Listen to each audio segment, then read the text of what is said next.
Well, my next guest says President Barack Obama has a political disaster on his hands with the situation in Syria, and yet Ezra Levant maintains that Obama is taking the slacker approach, mixing with celebs instead of getting ready for battle. Ezra is host of The Source, and he joins me now. Ezra, great to have you here. Well, thanks very much. Slacker, nice to be here. What do you... Well, here's what I mean. Syria, according to Barack Obama, is a crisis worthy of going to war over. I mean, he's talking about sending cruise missiles, maybe stealth bombers to... Is that a declaration of war when you send in a cruise missile? Because we've seen, they're talking surgical attacks, not a declaration of war, right? Well, you know, that's the crazy thing, is there's been so many leaks out of their military preparations. I've never seen anything like it. It would be as if Winston Churchill and Dwight Eisenhower in the days before D-Day did the press circuit on Fleet Street telling the Times, oh, we're going to go to Normandy, not Calais or Norway. I mean, they're spilling the beans. I mean, I know exactly what the battle plan is going to look like because it's been leaked. It's going to be 50 or more targets, command control, airstrips including helicopters.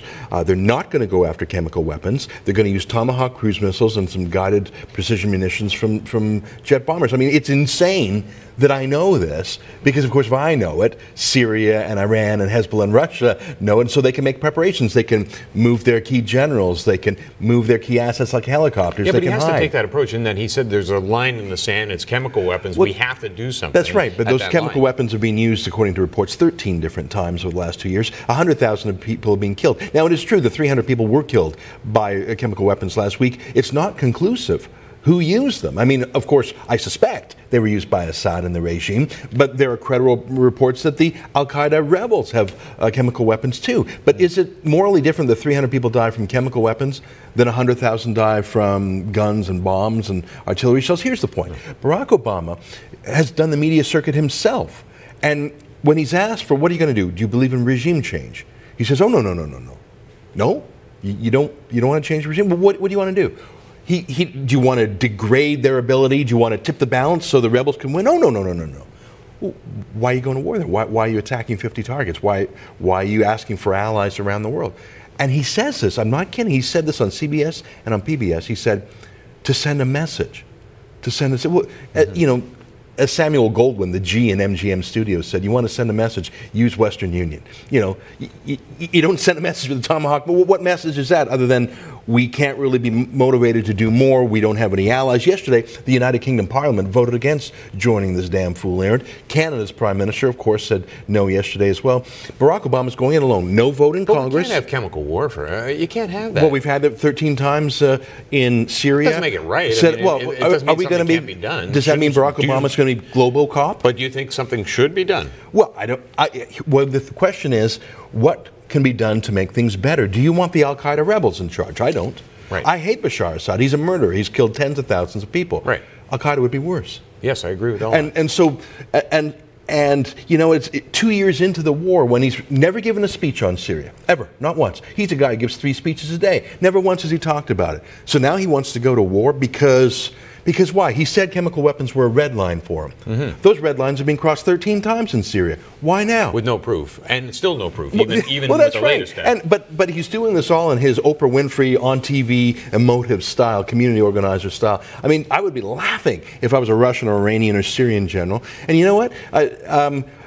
Since he's clearly said he's not going to follow up, no boots on the ground, he's not going to try and kill Assad himself, Assad will, by definition, be the winner here. He'll be able to stand up and say, American, yeah, I mean, and you don't think these Tomahawk missiles are going to have civilian casualties? It wouldn't surprise me if Assad pushed civilians in to these military locations to have more casualties. But your choice is between two great evils. That's right, and I'm choosing and what we've learned. But don't you want to control one of them?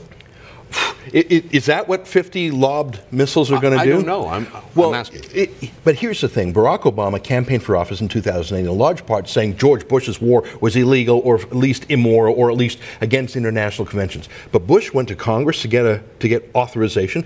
According to the U.S. Constitution, Section 1, Article 8, it's the Congress that gets to declare war, not the king. We don't have a king in the United States. We have a president. Second point, he had 40 countries in his coalition, 4-0.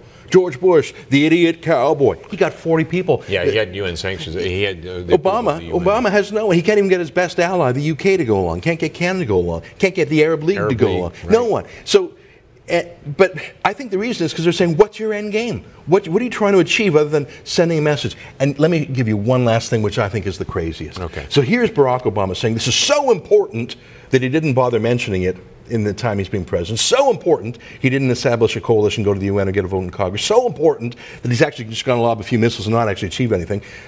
And he wants other people to go to war, but he skipped a Syria briefing 2 days ago. He just skipped it. And yesterday, who did he meet with yesterday? He hasn't gone to a vote in Congress. He met with Magic Johnson, who tweeted about it. Can I just read Magic Johnson's tweet? I know we're out of time. Magic Johnson, I got the tweet right here. Maybe it's on the screen. There was great information and strategy that was laid out in the meeting today at the White House with President Obama. So he's meeting with NBA stars, and he met with Trayvon Martin's mom. So he's meeting the celebrity thing. He's doing the celebrity thing. Instead of going to Syria briefings, his UN ambassador, Samantha Powers, was on a family vacation in Ireland instead of at the emergency meeting of the UN. He doesn't care. He went golfing last week. John Kerry went windsurfing last week. Barack Obama is phoning it in. He was playing cards the other day. I mean, this is like during Benghazi. He flew to Vegas for a fundraiser.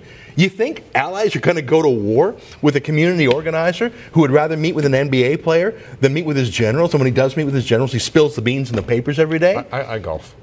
Yeah. I'm still stuck in the golf. Yeah, you're not the guy saying let's shoot 50. You're not the guy saying let's attack Syria. Yeah, good point. And you're going to do it on the show tonight? Well, I did a big rant yesterday. I'm sure I got a little leftover for today. I bet you do. Ezra, great Nice to see you, Pat. Every Friday we get him. Ezra Levant, host of The Source.